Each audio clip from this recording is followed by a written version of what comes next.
यथेधांसी समिधोऽग्निर्भस्मसात् कुरुतेऽर्जुन ज्ञानाग्निः सर्वकर्माणि भस्मसात् कुरुते तथा. 37. यथा ज्याप्रमाणे एधांसी सर्पण समिधा प्रदीप्त अग्निः अग्नी भस्मसात कुरुते करतो अर्जुन हे अर्जुना ज्ञानाग्निः ज्ञानरूपी अग्नी सर्व कर्माणी सर्व कर्मबंधने भस्मसात कुरुते करतो तथा त्याचप्रमाणे ज्याप्रमाणे प्रज्वलित अग्नी सर्पण भस्मसात करून टाकतो त्याचप्रमाणे हे अर्जुना ज्ञानरूप अग्नी सर्व प्राकृत कर्मबंधने भस्मसात करून टाकतो.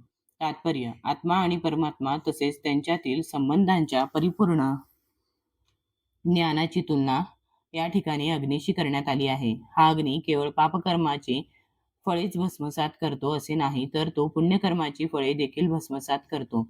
कर्मबंधनाच्या अनेक अवस्था आहेत. कर्म करताना होणारे बंधन, वर्तमान स्थितीत फलप्राप्ती ज्यांची होते ते बंधन, पूर्वीच फलप्राप्ती झालेले बंधन आणि यापुढे फल देणारे बंधन. परंतु जीवाला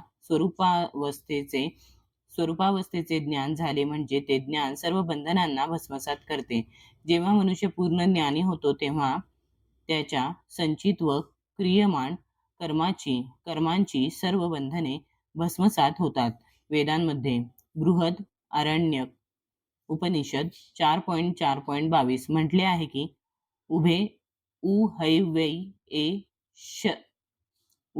उहैवै श एते तरत्यमृतः साध्व साधुनी. मनुष्य पाप आणि पुण्य या दोन्ही प्रकारच्या कर्मबंधनातून मुक्त होतो.